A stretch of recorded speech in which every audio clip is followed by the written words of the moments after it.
The Jedi had opened his eyes, but he still seemed to be lost in thought.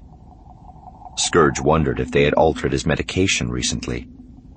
Every few months they had to switch him to a new formula as his body became more resistant to the daily dose of drugs meant to keep him docile and helpless.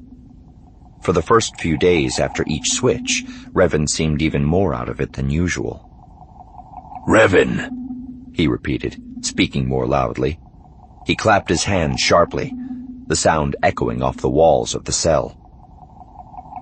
"I'm sorry, my lord," Revan said in response, slurring his words slightly.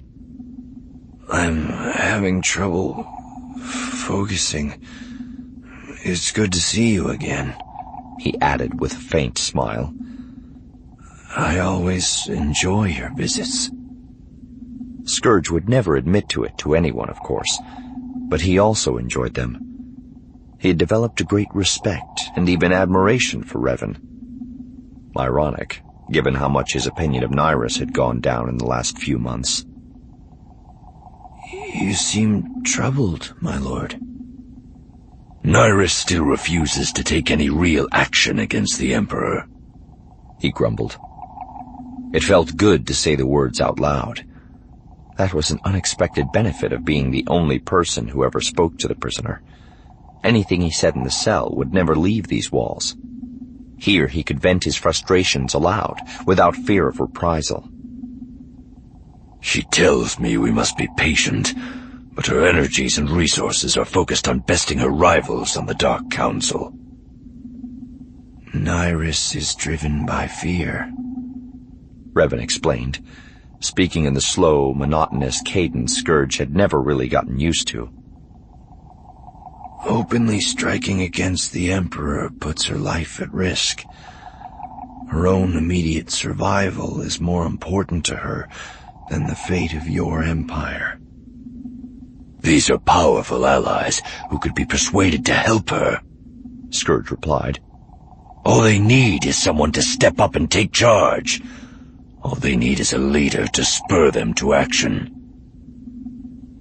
"I was betrayed by Malak," Revan reminded him. "Nyriss is afraid the same thing could happen to her. If she steps forward as leader, she can no longer hide in the shadows with the others. She will be exposed, and it would only take one ambitious rival to betray her to the Emperor and bring everything crashing down." Scourge nodded, remembering how Nyriss had done the same thing to eliminate Darth Cedrix.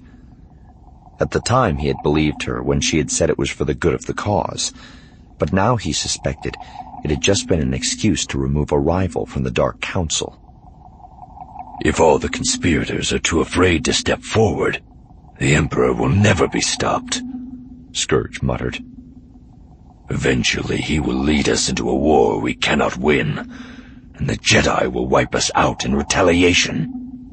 Ultimately doing nothing is the most dangerous choice of all."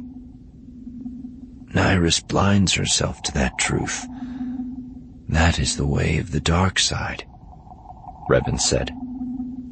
"Those who follow it are driven by fear and ambition. They are too selfish to see that great victories often require great sacrifice." Scourge grimaced. Sometimes he grew tired of Revan's preaching against the dark side. In this case, however, the Jedi was at least partially correct.